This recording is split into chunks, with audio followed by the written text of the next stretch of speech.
ठाकुर का कुआं। जोखू ने लोटा मुंह से लगाया तो पानी में सख्त बदबू आई।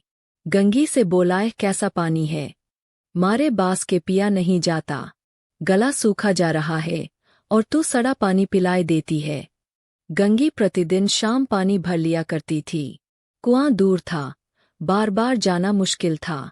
कल वह पानी लाई तो उसमें बू बिल्कुल न थी। आज पानी में बदबू कैसी? लोटा नाक से लगाया तो सचमुच बदबू थी।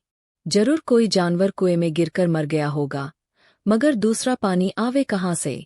ठाकुर के कुएं पर कौन चरने देगा? दूर से लोग डॉट बतागे। साहू का कुआं गौव के उस सिरे पर है, परंतु वहाँ कौन पानी भरने देगा?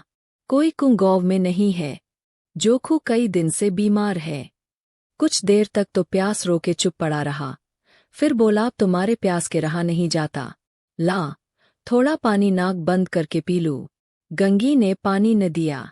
खराब पानी से बीमारी बढ़ जाएगी इतना जानती थी, परंतु यह न जानती थी कि पानी को उबाल देने से उसकी खराबी जाती रहती है।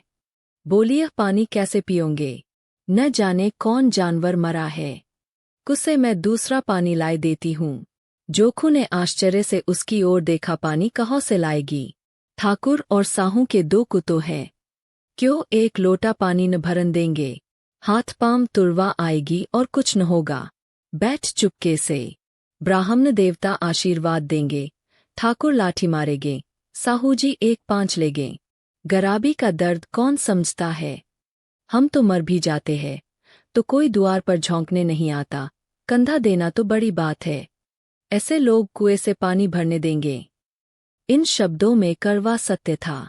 गंगी क्या जवाब देती, किंतु उसने वह बदबूदार पानी पीने को न दिया। रात के 9 बजे थे। थके मौंदे मजदूर तो सो चुके थे। ठाकुर के दरवाजे पर 10-5 बेफिक्रे जमा थे मैदान में। बहादुरी का तो न जमाना रहा है न मौका। कानूनी बहादुरी की बातें हो रही थीं। कितनी होशियारी से ठाकुर ने थानेदार को एक खास मुकदमे की नकल ले आए।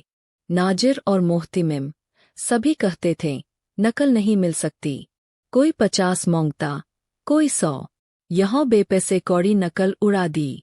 काम करने ढंग चाहिए। इसी समय गंगी कुसे पानी लेने पहुंची। कुप्पी की धुंधली रोशनी कुपर आ रही थी। गंगी जगत की आल में बैठी मौके का इंतजार करने लगी। इस कुएं का पानी सारा गांव पीता है, किसी के लिए रोका नहीं, सिर्फ ये बदनसीब नहीं भर सकते। गंगी का विद्रोही दिल रिवाजी पाबंदियों और मजबूरियों पर चोटें करने लगा। हम क्यों नीचे और ये लोग क्यों ऊंचे हैं? इसलिए कि ये लोग गले में तागा डाल लेते हैं। यहाँ तो जितने हैं एक से एक चिटे हैं। चोरी ये करें, जाल फरेब ये करें, झूठे मुकदमे ये करें। अभी इस ठाकुर ने तो उस दिन बेचारे गर्रिये की भेड़ चुरा ली थी और बाद में मारकर खा गया। इन्हीं पंडित के घर में तो 12 मास जुआ होता है। यही साहू जी तो घी में तेल मिलाकर बेचते हैं। काम करा लेते हैं, मजूरी देते नानी मरती है। किस किस बात में हमसे ऊंचे हैं? हम गलीगली चिल्लाते नहीं कि हम ऊंचे हैं, हम ऊंचे।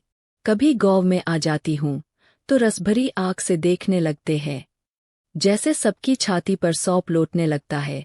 परंतु घमंड यह कि हम ऊंचे हैं। कुंभ पर किसी के आने की आहट हुई। गंगी की छाती धक धक करने लगी। कहीं देख ले तो गजब हो जाए। एक लात भी तो नीचे न पड़े। उसाने घड़ा और रस्सी उठा ली और झुककर चलती हुई एक वृक्ष के अंधेरे साए में जा खड़ी हुई। कब इन लोगों को दया आती है किसी पर? बेचारे महगू को इतना मारा कि महीनों लहू थूकता रहा। इसीलिए तो कि उसने बेगार न दी थी। इस पर ये लोग ऊंचे बनते हैं। कुएं पर स्त्रियां पानी भरने आई थी। इनमें बात हो रही थी।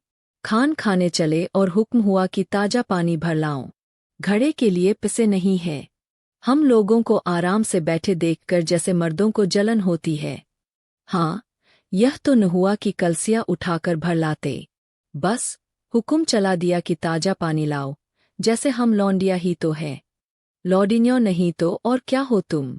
रोटी पड़ा नहीं पाती, 10-5 रुपए भी छींच पट कर ले ही लेती हो। और लौडियों कैसी होती है? मत लजाओ दीदी, छिनभर आराम करने को ती तरसकर रह जाता है। इतना काम किसी दूसरे के घर कर देती तो इससे कहीं आराम से रहती। ऊपर से वह एहसान मानता, यहाँ काम करते करते मर जाऊं, पर किसी का मुंह ही सीधा नहीं होता। दानों पानी भरकर चली गई तो गंगी वृक्ष की छाया से निकली और कुंकी जगत के पास आई। बेफिक्रे चले गए थे। ठाकुर भी दरवाजा बंदर कर अंदर आंगन में सोने जा रहे थे। गंगी ने क्षणिक सुख की सांस ली। किसी तरह मैदान तो साफ हुआ। अमृत चुरा लाने के लिए जो राजकुमार किसी जमाने में गया था, वह भी शायद इतनी सावधानी के साथ और समझबूझकर न गया हो।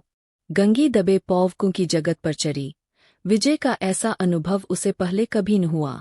उसने रस्सी का फंदा घड़े में डाला। दाम्बा चौकनी दृष्टि से देखा जैसे कोई सिपाही रात को शत्रु के किले में सुराग कर रहा हो। अगर इस समय वह पकड़ ली गई तो फिर उसके लिए माफी या रियायत की रत्ती भर उम्मीद नहीं।